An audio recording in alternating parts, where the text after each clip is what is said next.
In a bid to improve agricultural systems in the country, the Food and Land Use Coalition, together with partners from the public and private sector, have kicked off the first Regenerative Agriculture Conference in Kenya.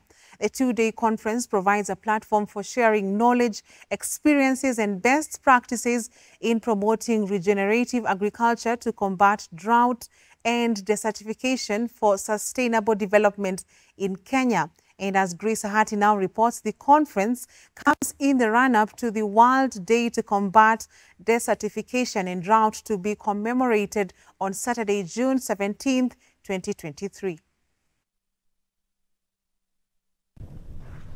As the country continues to grapple with prolonged drought and food insecurity, the Food and Land Use Coalition (FOLU) has commenced its two-day Regenerative Agriculture Conference, which is the first of its kind in Kenya. The conference has brought together stakeholders in Kenya in the areas of food and land use systems, agriculture, SMEs, policy, water and resilience to climate change, among others, in efforts to combat drought and desertification in the country. Speaking on behalf of First Lady Rachel Ruto during the event in Nairobi, Deputy Director of Environment Office of the First Lady, Arnold Kipchumba, noted that her office has put in place both short-term and long-term measures to curb food insecurity in the country. The President last year committed this country to growing 15 billion trees by 2032.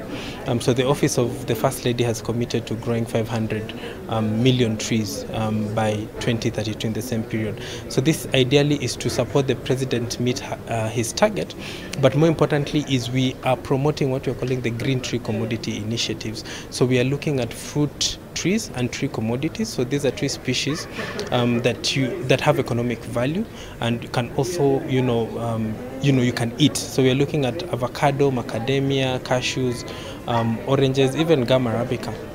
And looking at the end-to-end value chain and seeing how can we support these communities, one, in restoring their ecosystems and their farmlands, but more importantly also earning incomes out of this restoration.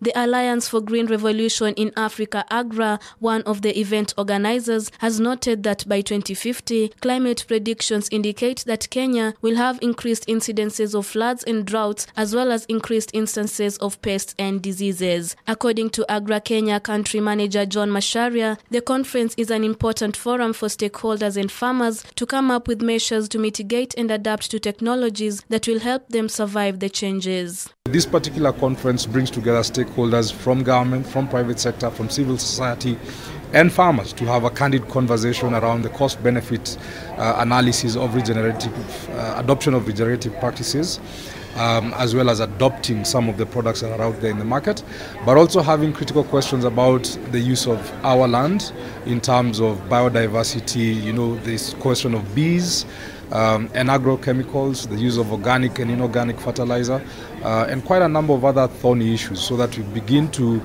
sensitize people to what is possible. Concerning the youth who shy away from joining the agricultural sector, Masharia urged them to engage in food production for employment opportunities and meeting the growing demand of food in the country. We still need youth who can actually still engage in production as a productive way of employment, because the demand for food is not necessarily abating, it's actually increasing. We grow in Kenya by 1 million people per year. So in the next 10 years, we need 10 million. We have 10 million more mouths to feed. So demand for food does not reduce, it increases. Reporting for Hope TV Newswatch, I'm Grace Ahati.